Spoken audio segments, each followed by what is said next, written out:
como a pastora Andréia comentou, eu realmente creio, tenho certeza, pastor Ivan, que foi o Espírito Santo quem colocou esse desejo no seu coração. Porque não somente a nova igreja aqui em Campo Grande ministrou domingo passado sobre descanso, mas não sei se você acompanhou, a nova igreja na Barra também ministrou sobre descanso. É um sinal de que o Espírito Santo está conduzindo. E há uma necessidade para mim e para você entrarmos nesse descanso. Para esse culto acontecer, irmão, tem muita gente trabalhando. E parece até um paradoxo, né? Para todo mundo trabalhando e a gente vai falar de descanso? Como é que pode isso? Né? Mas o descanso que Jesus oferece, Mauro, ele é um descanso que é dentro de cada um de nós. Não significa que é inatividade, que nós vamos ficar parado, deitado numa rede, tomando água de coco. Você até pode, a gente até pode e deve. Tem algum momento que é importante fazermos isso, mas vai além disso. Né? E hoje, os dias que nós vivemos, irmãos, na terra, os dias que nós estamos vivendo, estão demandando cada vez mais uma fé que gera uma paz que nos leva a um lugar de descanso. Porque os noticiários não são bons. Eu converso com pessoas, pastor Ivan, cristãs, que estão tendo depressão, síndrome do pânico, medo, e nenhum de nós estamos livres disso.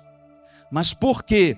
Estão firmando mais sua mente nos noticiários, no que estão ouvindo, do que na própria palavra de Deus. Então é importante nós termos isto em mente, que precisamos permanecer, entrar e permanecer neste descanso.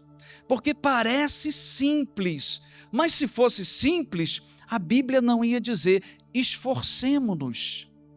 Mas eu, antes de falar sobre isso, eu queria trazer uma curiosidade sobre, você sabia, só para a gente refletir, o descanso é interno, mas cabe. Você sabia que o motor de Fórmula 1, ele é preparado para durar, em média, de 2.500 quilômetros, rodados a 6.000 quilômetros? Quem sabia disso? Alguém sabia disso? Curiosidades, eu pesquisei. Você sabia que o motor de um caminhão, ele é preparado para rodar de 772.000 quilômetros a 1.600.000 quilômetros? Interessante. Você sabia que a vida útil de um leão na selva, o tempo de vida do leão, em média, é de 12 a 14 anos? Alguém sabia disso? Sabe quanto vive uma tartaruga? Uma tartaruga caseira, em média 30 anos. Tartaruga marinha, de 80 a 120 anos.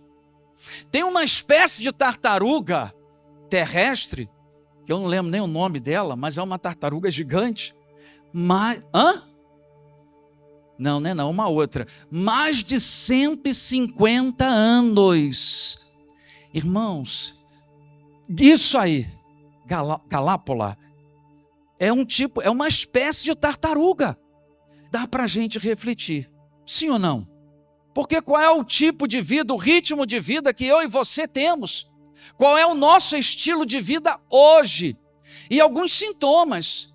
Será que ninguém precisa se acusar agora, mas alguém já ficou com a pálpebra do olho tremendo assim, sem controlar? Para!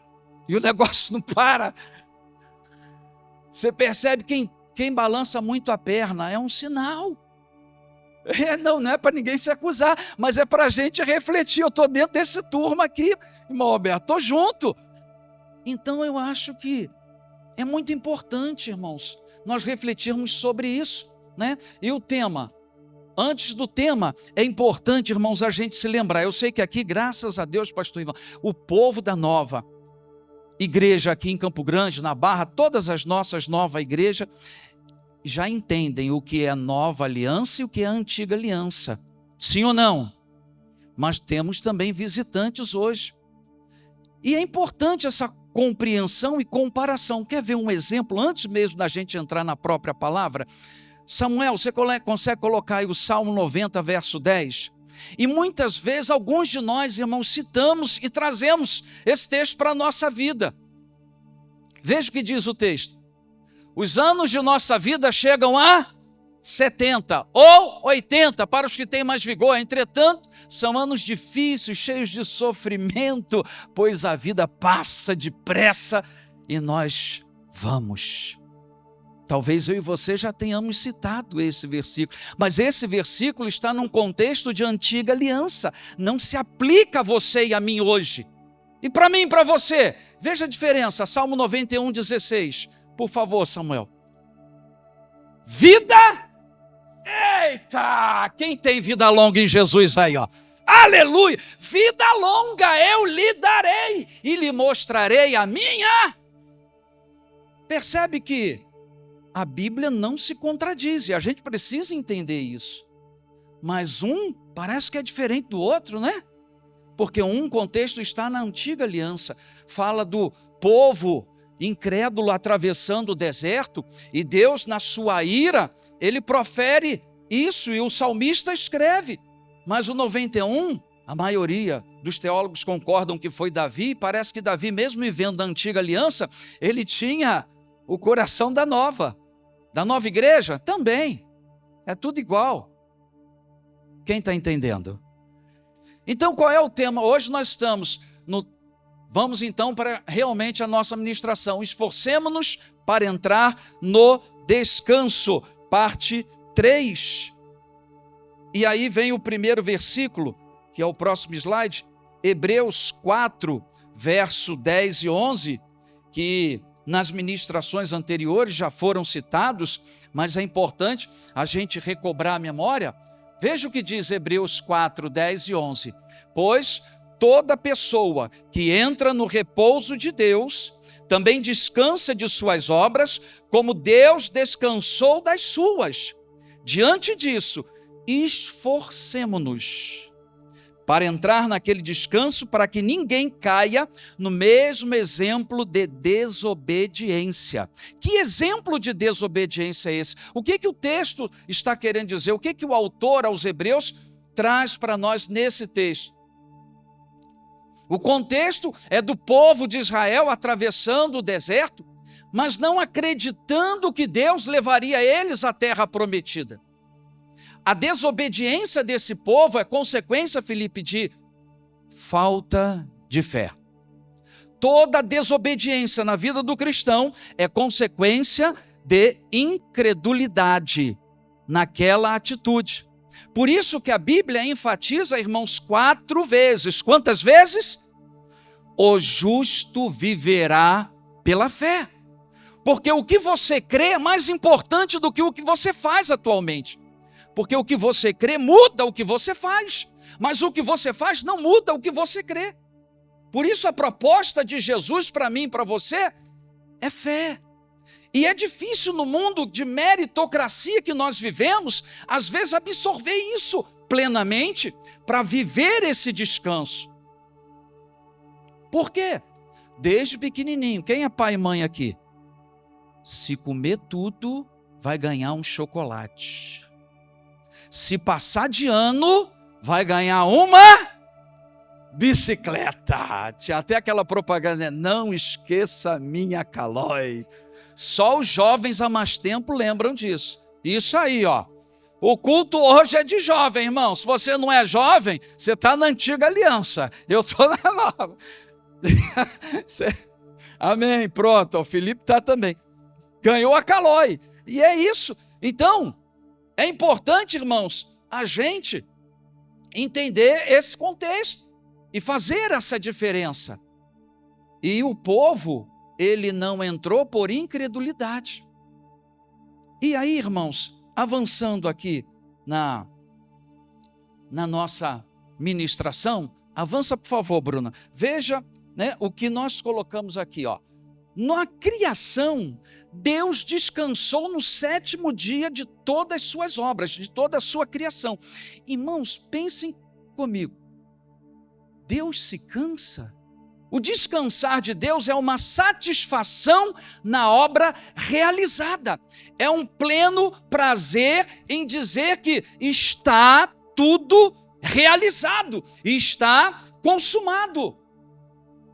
E você que é pai e mãe, e a gente aí acaba tendo uma vantagem quem ainda não é, porque meu pai, certa vez, com 15 anos de idade, Felipe, eu no meio lá, da galera, tirando uma onda, contava história, contava piada, e aí meninos assim, acaba chamando mais a atenção das meninas. Eu ainda não conhecia a minha princesa, por isso que eu estava lá e de repente chega o meu pai, pastor, são 10 horas, a louça está lá, e meu Jesus do céu, tinha que lavar a louça. E, irmãos, isso foi para mim uma vergonha terrível. E quando a gente tem um pai que é Deus e conhece Ele e se relaciona da forma correta, faz toda a diferença na nossa vida. Ele descansou, mas pensem comigo, olha o que diz o segundo aqui, parágrafo, criou o ser humano no 6º dia. Ele descansa no 7º, Mônica, mas ele cria eu e você em Adão no 6º. Por quê? Você que planejou o nascimento de um bebê e teve ele, o que a gente faz normalmente? Descobriu que está grávida, começa a comprar um enxoval, prepara o quarto, deixa tudo arrumado e aquela expectativa de que vai chegar. Na época da minha mãe, nem sabia se era menino ou menina, mas hoje a gente tem a tecnologia, o avanço da ciência que consegue nos mostrar se é menino ou menino, mas tem aquela expectativa, porém tem o preparo. O bebê quando chega já está tudo pronto. O teu pai vai além. O nosso pai vai além. Por isso ele cria tudo e quando então, por último, ele forma o homem. O homem começa, primeiro dia dele é o dia 7º, do descanso. Dá para você compreender isso? Olha que interessante. Que estilo de vida Deus deseja que seus filhos tenham? Qual é o estilo de vida que você acredita que Deus quer? Não, Marcelo, Deus quer que a gente trabalhe duro. A gente tem que estar duro. Sim, nós precisamos trabalhar, não tenha dúvida disso. Mas o trabalho por fora é diferente do que eu e você temos por dentro. Como assim? Veja o que diz a Bíblia. Vida no descanso é o que ele quer, mas como assim? Como é que a gente consegue realmente entender essa vida e aplicá-la na nossa vida? Será que a gente consegue viver isso diariamente, frequentemente? Quando a Bíblia diz em Hebreus, esforcemo-nos para entrar nesse descanso, por quê que ela diz isso? Esse esforço, ela requer, está tentando nos mostrar, irmão Roberto, que é um desejo ardente de viver, David, nesse descanso. É um desejo profundo. E veja, quando o povo de Israel estava para atravessar o Mar Vermelho, ou antes mesmo, Deus promete a eles o que está aqui, vamos ler, Deuteronômio 6:10. Veja, quando, pois, o Senhor, teu Deus, te introduzir na terra que jurou a teus pais, Abraão, Isaque e Jacó, que te daria, com grandes e boas cidades que tu não edificaste, veja o 11. Olha o que diz o verso 11. Pode avançar, Bruna, por favor. E casas cheias de todo bem que tu não encheste, e poços cavados que tu não cavaste, vinhas e olivais que tu não plantaste, e comeres e te fartares. Isso é o povo antes de entrar na terra prometida. Olha o que Deus promete. Deus, no início da criação, cria o homem no 6º dia, depois que tudo está pronto. Depois ele descansa no 7º dia. E você já percebeu que na Bíblia, no período da criação, Gênesis capítulo 1, o dia termina assim, e foi tarde e manhã o primeiro dia. E foi tarde e manhã o segundo dia. O nosso dia começa com manhã e noite. Por quê qual é a mensagem que a gente pode extrair daí? O dia começa por tarde e manhã, para que eu e você comecemos o dia descansando. Você dorme o quando? De manhã ou de noite? De noite. Tem uma mensagem de Deus para mim e para você. Esse descanso, na verdade, é uma confiança que Deus quer que a gente deposite nele. Mas não basta dizer assim, eu confio em Deus. Eu peguei um Uber recentemente, e o rapaz, conversando com ele, e ele falou para mim o seguinte, pastor, a gente começou a conversar, eu e falando de igreja, e ele falou, eu estou desviado. Eu falei, olha, eu confesso para você que eu nem entendo o que é isso.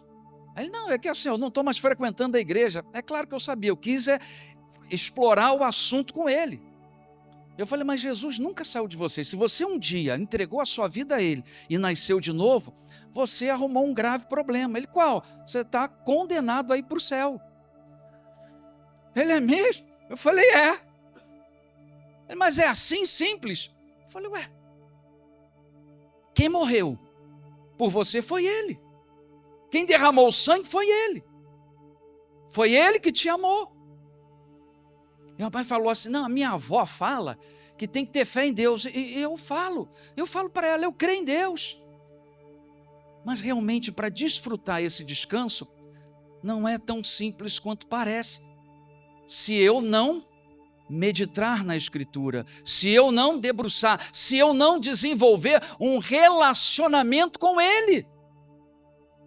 Por isso, Deus quer ser chamado de Pai, porque o Pai tem uma família, o Pai tem filhos, e isso é importante. Então, veja que quando Deus leva o povo, ou Ele chama o povo para entrar na terra prometida, Ele diz, olha, vocês vão entrar e vai ter casa lá que vocês não construíram nada, a casa vai estar cheia, vocês não trabalharam para isso, vai ter olivais, vocês não plantaram nada para isso, vocês vão comer, vão se fartar. O prazer do teu Pai é ver eu e você nos fartarmos na presença dEle. É desfrutarmos daquilo que Ele já conquistou. E é importante a gente ter isso em mente. E aí veja o que acontece aqui em Êxodo 17. O povo acabou de atravessar o Mar Vermelho. Qual foi a primeira atitude do povo? Chega do outro lado. Moisés, tem nada para a gente comer aqui, a gente vai morrer de fome. Deus manda um maná. E Deus ainda fala assim, pega só para o dia. E no 6º dia você pega para 2 dias. Às vezes, diante das circunstâncias que a gente vive, parece tão difícil o que está escrito na Bíblia. Mas a dificuldade que nós atravessamos é um fato. Porém, o que está acima do fato é a verdade. E aí começa a batalha, que é na mente. Falar a verdade em detrimento do que estamos vendo aos olhos. Porque nos reunirmos aqui é maravilhoso, domingo à noite, domingo de manhã. Irmãos, eu me sinto super-homem, eu saio daqui, o capeta nem aparece na frente, se aparecer a gente tritura. A questão é segunda-feira, a questão é terça-feira, é quarta-feira, quinta-feira, sexta, sábado. É aí que a gente precisa exercitar a fé. E os milagres vão se manifestar. Só um exemplo aqui, um testemunho coletivo. Isso eu acho muito bacana. Quem esse ano de 2025, recebeu uma cura, um milagre de Jesus? Pode levantar a mão? 1, 2, 3, olha que coisa linda. Você pode aplaudir esse Jesus que ainda opera milagre hoje? Ainda acontece. E é pela fé. E aí em Êxodo, veja só, irmãos, Êxodo 17, 8 e 9. Ouça o que o texto diz. Os amalequitas atacam os israelitas em Refidim. Sabe, olha o que significa Refidim. Diga comigo, Refidim. Lugares de descanso. Quando mais o inimigo vai tentar te atacar. Quando começa a entrar em lugares de descanso. Talvez você diga, mas Marcelo, está no plural, lugares, é verdade, porque Deus quer que a gente viva o descanso em todas as áreas da nossa vida. Porque crer em Jesus para ir para o céu, irmãos, é uma coisa, você não vai provar enquanto você estiver aqui, só depois que passar. Ninguém precisa provar, mas crê em Jesus para receber a saúde, crê em Jesus para a porta se abrir, crê em Jesus para provisão. A gente precisa se esforçar para entrar no descanso. E que esforço é esse? É um desejo, é uma perseverança, é falar o que a Bíblia diz até ver acontecer na nossa vida. E depois que acontece, continuar falando em gratidão, declarando. Por quê? Porque nós não somos alguém doente procurando cura, nós somos pessoas saudáveis em Jesus, guardando a nossa saúde das enfermidades que até às vezes entram. Ninguém está livre disso. Nós somos alguém com todas as necessidades supridas, guardando a provisão que Deus já nos deu. E quando vier a necessidade, declare a provisão. E aí o que acontece? Moisés fala com Josué, os amalequitas. Amalequitas significa trabalho árduo.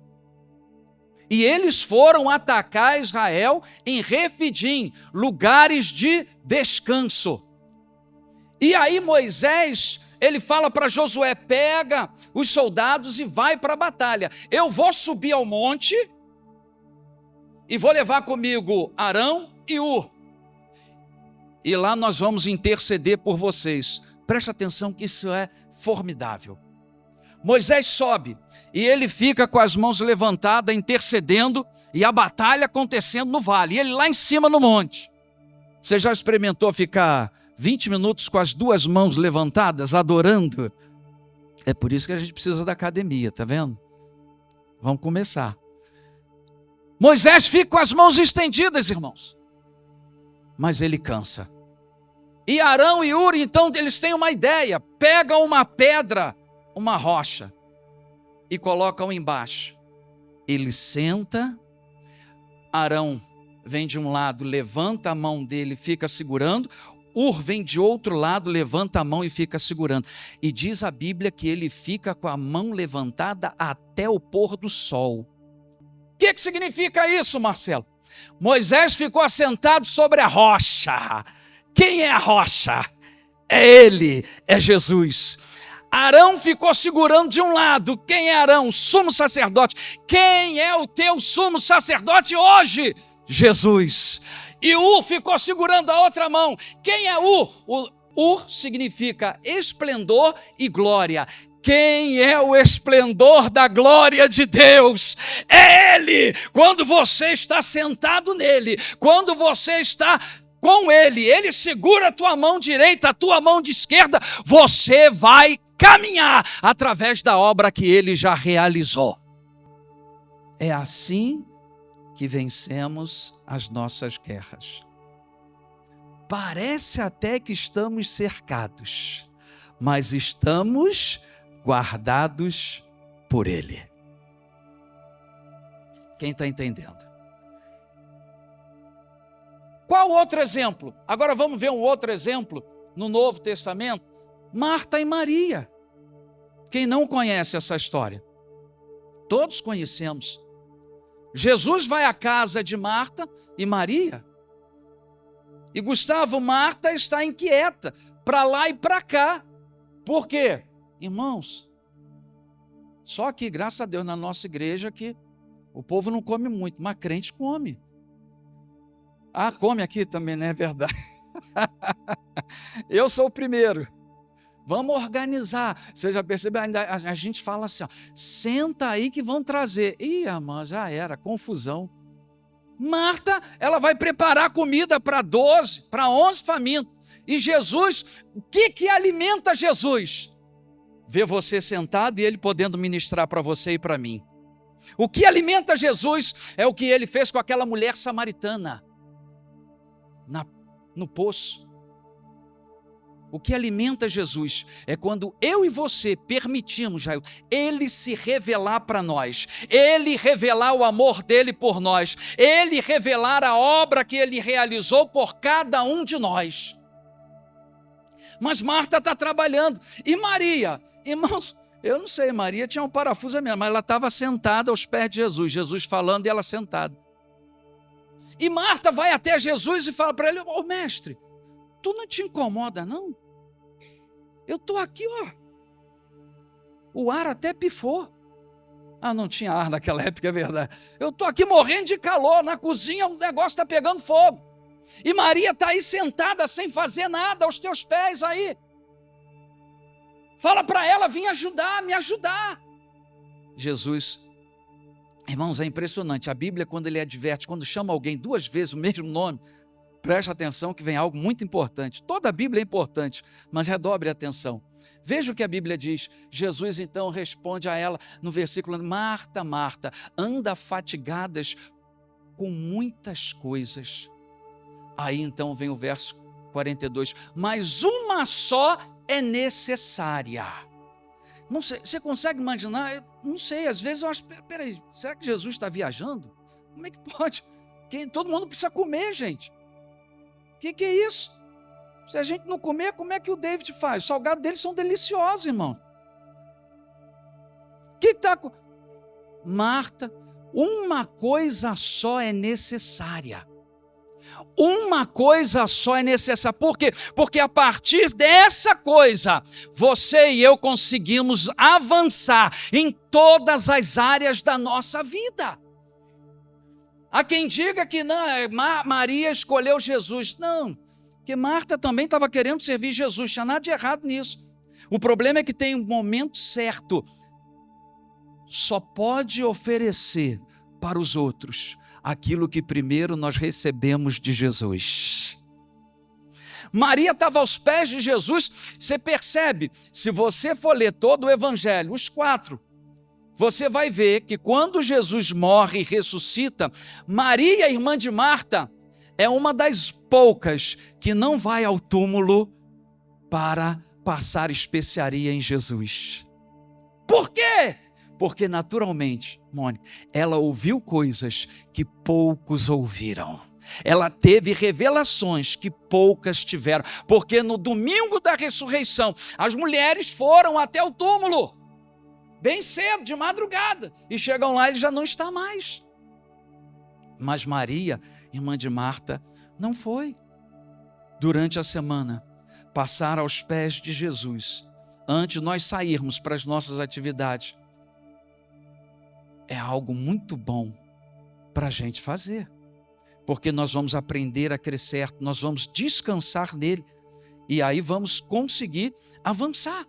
Mas veja o que diz o próximo slide, acompanhe comigo, olha que interessante, ó. Deus nos dá tudo pela graça. Você já sabe isso, que a graça não é um assunto, a graça é uma pessoa. E essa pessoa é Jesus, ele é a própria graça. Nós recebemos tudo pela fé em Jesus, que ele também é a palavra e sua obra consumada. Porque, irmãos, pensem comigo, Jesus sempre foi Deus antes de vir à terra. Ele não podia, antes mesmo dele ter vindo, Filipe, e nos abençoar, resolver logo isso tudo. Adão vacilou, errou, tá bom, mas vamos consertar esse negócio, vamos passar por cima. Ele é Deus. Mas o que impedia? O pecado. Mas não é o pecado verbo, ação de cometer pecado. É o pecado velha natureza. É por isso que nós dizemos, o ser humano, ele vai ao céu, não é porque não comete pecado, mas é porque crê em Jesus. E vai ao inferno não é porque comete pecado, é porque não crê em Jesus. Quem está entendendo? Mas veja, olha o que diz. Avança, por favor, Bruna. Efésios 2:8. Porquanto pela graça sois salvos. O que é salvação para você e para mim? Isso é importante a gente ter esse conceito. Salvação, sozo, no grego, é completo, é um pacote, irmãos. Eu, até algum tempo atrás, achava que salvação era ir para o céu. Isso está no final do pacote que você recebe. Salvação é cura, é libertação, é provisão, é restauração, é proteção. E no final da vida você nem morre. Como assim, Marcelo? Não morre. Você passou da morte para a vida. O dia que sair do corpo você vai tomar um susto. É isso? Aleluia! É por isso que a Bíblia diz em Hebreus que o diabo mantinha o povo preso, cativo, com medo da morte. Mas então quer dizer que eu sou salvo, já está completo, e agora é só descansar, e a gente não vai produzir, não vai fazer nada? Veja o que diz o verso 10 de Efésios 2. Avança, por favor, Bruno. Pois somos criação de Deus, nós fomos criados por Deus, em Cristo Jesus, realizados em Cristo Jesus, para vivermos em boas obras. Mas presta atenção, filho, essas boas obras, o que diz o texto, Léo? As quais Deus preparou no passado para que nós as praticássemos hoje. O que significa isso, Marcelo? Até as boas obras que aparecem na sua vida são consequência, é um fruto do nosso relacionamento com Jesus. Você vai andando, abençoa um, abençoa outro, é generoso aqui, é generoso ali, vem para o evento preparar a igreja, você faz isso com prazer, sem pesar. Por quê? Estamos descansando a Ele, a glória, aleluia. Até as boas obras, irmãos, que nós apresentamos são consequência do que Ele já fez por nós. O nosso papel é só caminhar, é só avançar. Isso é fantástico. E veja o que diz mais. Avança, Bruna. A fé correta nos levará ao estado de descanso. Olha que interessante. Na Bíblia, né, nós temos uma lei chamada Lei da Primeira Menção, na hermenêutica. O que significa isso? Você quer descobrir sobre um assunto, sobre uma palavra, você vai a primeira vez onde ela aparece e você vai encontrar ali a ideia principal de Deus sobre aquela palavra, sobre aquele assunto. Por exemplo, a primeira vez que aparece amor na Bíblia, sabe aonde é? Gênesis 22, quando Deus pede para Abraão o filho dele em sacrifício. Deus fala para Abraão: Abraão, me entrega o teu único filho, a quem tu muito amas. Então, qual é a ideia que Deus quer passar de amor na Bíblia? Em primeiro lugar, o amor do pai para com o filho. Quem é filho aqui? Quem é filho? Aleluia! O amor do pai para com o filho. E segunda vez que aparece é Gênesis 24. É o Isaac com a noiva. Então depois é o amor do noivo para com a sua noiva, que somos eu e você. Isso é importante. E aqui, a primeira vez que aparece a palavra graça, e aí a gente tem que tirar o chapéu. Não, pode voltar, Bruna, por favor. É justamente em Gênesis 6. Nós temos um irmão que ele é privilegiado, o Roberto. Ele anda com a graça para cima e para baixo. A graça é a esposa dele. Olha o que diz a Bíblia. Noé, porém, achou graça aos olhos do Senhor. Irmãos, se tudo que Deus dá é pela graça, tudo que nós recebemos é pela fé, Noé achou graça aos olhos do Senhor. Quando é que a gente recebe a graça? Quando Noé significa descanso. Quando a gente descansa, a graça se manifesta. Quando a gente confia a ponto de gerar paz dentro de você, você não sabe como vai acontecer, você não sabe o meio que aquilo será realizado, mas uma coisa você sabe: eu não sei como vai ser, Marcelo, mas eu sei que vai acontecer. Por quê? Porque está escrito, Ele falou e eu creio. É no descanso que a graça se manifesta. Isso é importante, irmãos. Mas, Marcelo, o que está acontecendo comigo hoje, eu acho que não tem saída. Pronto! Então descansa. Mas eu não mereço. Pronto. Quem falou isso? Está habilitado. Porque essa graça é só para quem não merece. Quem está entendendo? Então vamos avançar para a gente terminar. Olha, não duvide da bondade de Deus, seja qual for a circunstância. Não duvide, seja na família, saúde. Continue declarando, irmãos, porque eu sei que não é assim. Eu penso que o momento mais difícil da gente descansar é quando precisa de cura. Ou quando precisa que a enfermidade saia porque tu já tem a cura. Ela rouba o descanso, eu sei disso. É terrível, mas isso é a verdade, a Bíblia é a verdade, não mudou. Nós vimos aqui mãos levantadas. Veja o que nós colocamos aqui, avança por favor, Bruno. O descanso na vida de um filho de Deus está alicerçado na obra consumada. E aí eu preciso entender o que aconteceu na cruz. Não é? Por exemplo, você e eu, quando participamos da Santa Ceia, que é muito importante, e os pastores recomendam, nosso pastor presidente recomenda, faça em casa também. Não precisa ser só na igreja. Por quê? Irmãos, pensa comigo. Como é que entrou morte, miséria, enfermidade, tudo que é de ruim que tem no mundo, entrou como no mundo? Foi Deus que criou? Não. Como é que entrou? Entrou pelo pecado. O que Adão fez para pecar? Ele fez o quê, Mônica? Isso aí, ó. Mônica já deu cola aqui. Não fala para ninguém, não. O que ele fez? Ele, comeu. Quando você pega o pão da ceia, você faz o que com ele? O que você faz com o pão? É Deus mostrando para o diabo: olha aí, você fez os meus filhos comerem para entrar morte, enfermidade, eu vou deixar para eles. O pão que representa a minha carne, eles vão comer para ter vida, para ter saúde, para ter vida abundante, para ter esperança, para renovar a fé. Aleluia! É Ele, a glória. É um tapa na cara do diabo, irmão. Porque qual é o pai que gosta de lembrar da morte do filho? Nenhum. Joana, nenhum pai.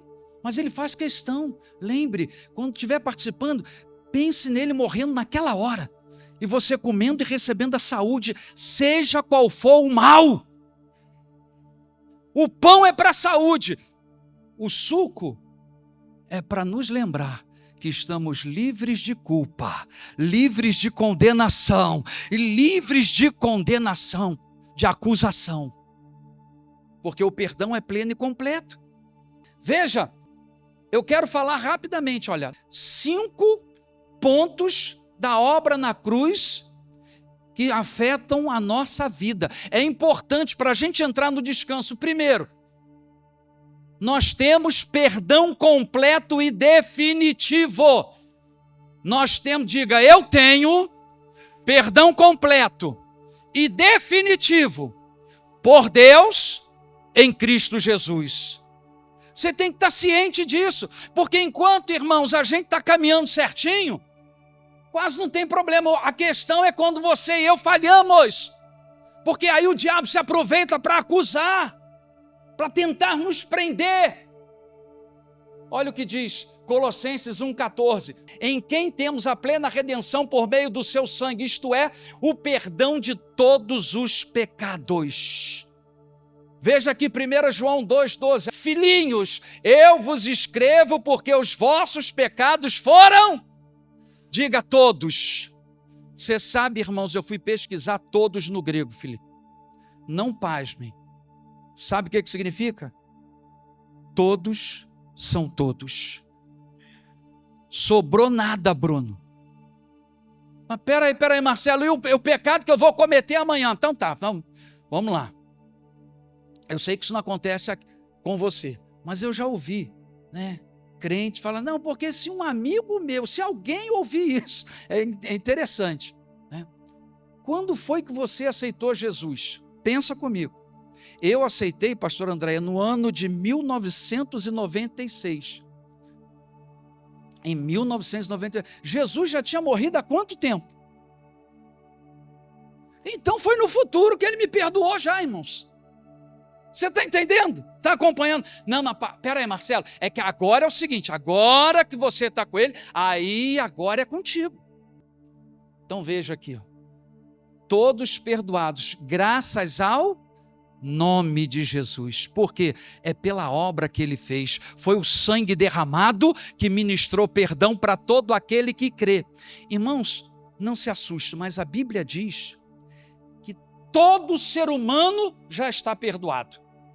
Ah, não, Marcelo, agora, aí você foi longe demais. 2 Coríntios 5,19. Isto é, Deus estava em Cristo, reconciliando consigo, sabe quem? Não é a igreja, o mundo todo, e não lhes imputando mais os seus pecados. O que significa isso, Marcelo? todo ser humano está perdoado. Escute, eu não falei que todo ser humano vai para o céu. Ter o perdão e não usá-lo não dá o direito para o céu. Como assim? Ter o perdão e não crer no perdão não traz o benefício do perdão para essa vida. Quem está me entendendo? Por isso que nós somos chamados para sermos ministros da reconciliação. O que significa isso? É só anunciar, você está perdoado, você está perdoado. Não, mas primeiro eu preciso parar de beber. Você está perdoado, Ele te ama. O que a religião quer fazer, irmãos? Colocar um jugo pesado. É por isso que Jesus, olha, vinde a mim, venham a mim, todos vocês que estão cansados. A vida cansa, a religião cansa. E ele diz, eu vos aliviarei. E é para a gente ir até Jesus e continuar com Ele. É para dar a mão e vai segunda, vai terça, vai quarta, vai quinta, vai sexta. Sou plenamente, incondicionalmente amado. Não sabe quando que Jesus morreu por mim e por você? Quando nós éramos pecadores. Ele não morreu, não esperou, David, a gente ficar bonzinho, certinho, moralmente correto. Ele simplesmente nos amou e entregou a vida dele por você, entregou por mim, mas você não conhece a minha vida, você não sabe o que eu fiz, nem preciso saber, os pastores não precisam saber, Jesus sabe, e Ele te ama assim mesmo, e Ele não abre mão de você. Em Lucas 15, presta atenção nisso, Lucas 14, Jesus estava incomodado. Lucas 14, a Bíblia diz que ele vai para a casa de um fariseu e ele senta, irmão Roberto, para comer, pastor André. E diz o texto, e eles olhavam para ele. Você já foi convidado por alguém para comer e a pessoa ficar te olhando? Irmã Juliana, eu acho que eu nem como mais nada, eu paro, sei lá, disfarço. Ele não ficava confortável perto de religioso, mas ele amava a si mesmo. Mas em Lucas 15 a Bíblia diz que os publicanos, os pecadores, as pessoas de má fama iam até ele para ouvir ele falar. E aí sabe o que ele faz? Ele conta 3 parábolas que você conhece, do filho pródigo, da moeda perdida e da ovelha perdida. E olha que interessante, vem aqui por favor, Felipe, você pode subir aqui rapidinho. Jesus conta a parábola da ovelha perdida. Ele diz, David, qual é o homem que tendo 100 ovelhas e uma fugindo, se extraviando, ele larga as 99 e vai atrás dessa. O homem está aqui, a ovelha está lá escondida, atrás da bateria lá. Presta atenção, você entendeu? E isso é importante, irmãos, a gente entrar no texto. Ele vai atrás dela, Elaine, vai procurar ela. Diz a Bíblia que vai procurar até encontrar, Bruno. Quem Jesus encontrou?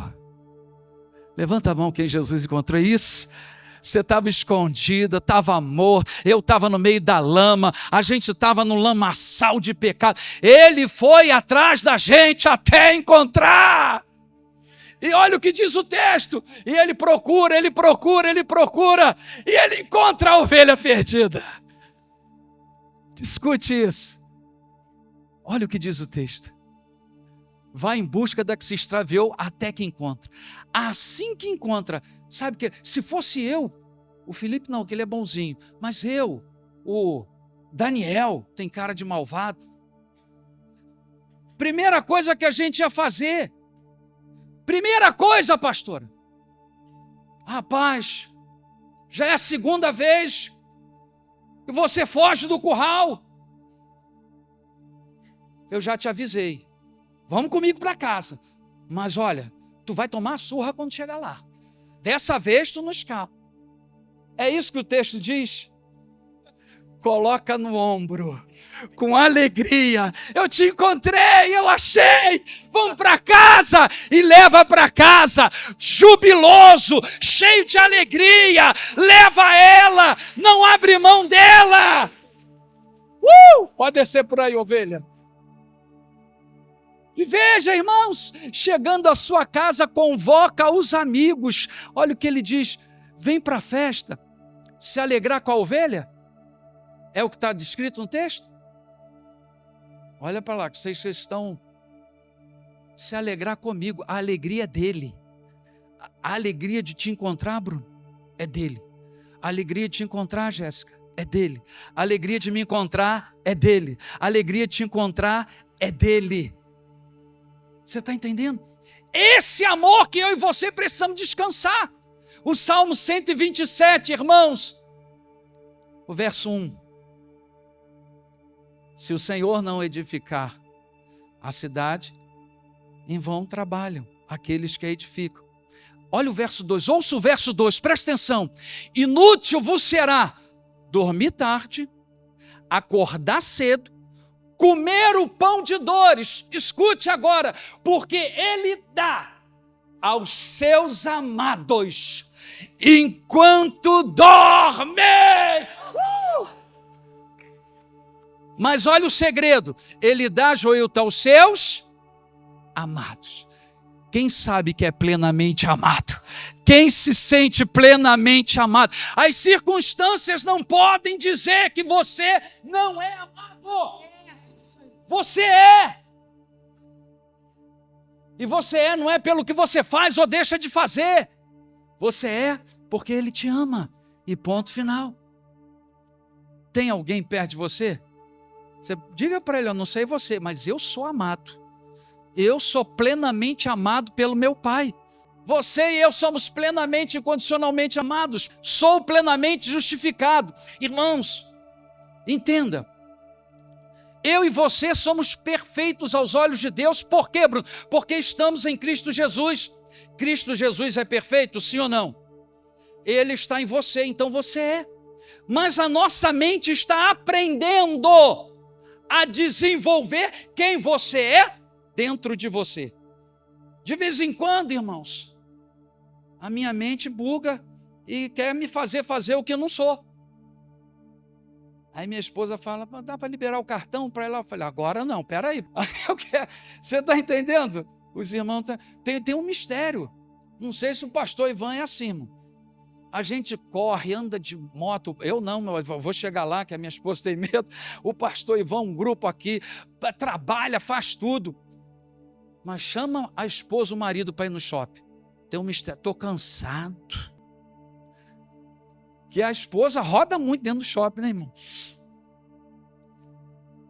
Mas é importante você ter a consciência de que você é perfeito aos olhos de Deus.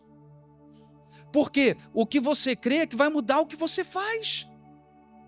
Quando você errar, tendo a ciência de que você é justificado, você é perfeito aos olhos do teu Pai. Não é o mérito seu, não é o que você faz, mas o que você crê vai mudar esse comportamento. Eu vi um testemunho de um rapaz, eu fiquei impressionado, Vitor. Ele lutou contra as drogas por 3 anos consecutivos. Uma filhinha, casado, militar. E aí ele conversando comigo na antiga igreja, ele falou, Marcelo, chegou uma época que eu fui para a casa de recuperação, voltava, caía de novo no mesmo vício, envolvido com drogas. Eu falei, e aí, o que você fez? Desisti. Falei, desistiu de quê? E ele estava na igreja comigo. Falei, mas como desistiu? Você está aqui? Ele, não, eu desisti de lutar. Eita! Tem alguém perto de você? Fala para ele, para ela, profeticamente, essa luta não é tua. Não é sua. Descansa. Confia. Quando você não tem mais o que fazer, quando você chega, aí é que você é plenamente habilitado para entrar nesse descanso. Ele desistiu de lutar, não desistiu de ser liberto, você está entendendo? E aí foi quando ele foi liberto. Sou completamente abençoado. Eu preciso te dar uma notícia essa noite, o 5º a gente acaba. Não tem como você ser mais abençoado do que você já é. Não tem como você ser mais abençoado do que você já é. Você pode não estar vendo ainda, mas você já é. 5º e último, veja o que diz. Estou salvo até o próximo pecado. para sempre. Para sempre. Diga, eu estou salvo para sempre. Irmão, se a nossa salvação dependesse de nós, não ia sobrar ninguém. Aí ele te salvou, agora é contigo, já era. Não, interessante, Mônica, conversando com um ou com o outro, ele diz assim, não, eu até creio que perde, mas quando você vai perder, ele te mata. Só para você não perder, aí você está salvo. Falei, meu Deus, é mais louco do que eu pensava, gente. Não dá nem para compreender uma coisa dessa. Não, mas alguém conversando comigo, não, mas eu acho que adultério aí é pesado demais, aí ninguém deve. Irmãos, tem como você colocar a mão no fogo e dizer, eu vou colocar a mão no fogo, mas não quero me queimar? Tem consequência, a gente sabe disso. Mas é importante esclarecer a verdade. Aí conversando com essa pessoa, Felipe, não, mas vem cá, como é que é? Quantas vezes assim, um adultério que leva para o inferno? Eu não sei, assim, mas se for reiterado, né? Falei, cara, um negócio, sei lá, alguma coisa estragada que essa pessoa comeu, gente. Na verdade vos digo, volta lá por favor, Bruno. Na verdade vos digo, que quem ouve a minha palavra e crê naquele que me enviou, tem a vida eterna, e não entrará em condenação, mas passou da morte para a vida. Olha o que diz João 10, 28, é Jesus falando, e dou-lhes a vida eterna, e nunca hão de perecer, e ninguém as arrebatará das minhas mãos. Meu Pai que me deu é maior do que todos, e ninguém pode arrebatá-las das mãos do meu Pai. Sabe onde você está? Na mão de Jesus. A tua vida está aí. E para a gente então concluir, qual é o lugar de descanso? É um lugar espiritual. A nossa irmã Graça, ela quase trouxe de manhã orando, ela foi citar o Salmo, eu falei, Graça, ia falar tudo, Graça. Não pode. Olha o que diz o Salmo 91, aquele que habita, você pode ler esse por favor? Aquele que habita onde? Pergunta para quem está perto de você, aonde é o esconderijo do Altíssimo? Será que você está lá? Porque é nesse lugar que vai descansar. Você está vendo aqui, ó, aquele que habita no esconderijo, ele vai, à sombra dele, ele vai descansar. Quem está entendendo? Então a gente precisa descobrir. Vou pedir ajuda, pastor Ivan, pastor André, vamos fazer um curso para a gente descobrir esse negócio, sei lá, ver se, né? Vamos lá. Aonde é o esconderijo do Altíssimo? Colossenses 3. Está falando de você, diga, está falando de mim. Porque já estás mortos, e a vossa vida está escondida com Cristo em Deus. Você está lá. Você já está no esconderijo, porque o esconderijo é Cristo. Irmãos, quem pode te pegar lá? É por isso que o diabo não pode tocar em você. Nós estamos nesse esconderijo. O que precisamos? Confiar a ponto de descansar. E aí a graça vai se multiplicar. E o último texto é esse. Porquanto somos nós, são vocês, somos nós, os que temos crido que entramos no descanso, porque o descanso é Ele, é Jesus. Você e eu estamos no descanso. Esse descanso nos faz ver milagres, nos faz ver a manifestação do favor imerecido de Deus. Você já está nesse descanso. Esse descanso é Jesus. E Ele proveu tudo para você e para mim. A obra consumada dele é completa, meu amado. Você pode não estar vendo hoje, você pode não estar vendo aos olhos naturais, mas Ele proveu para você.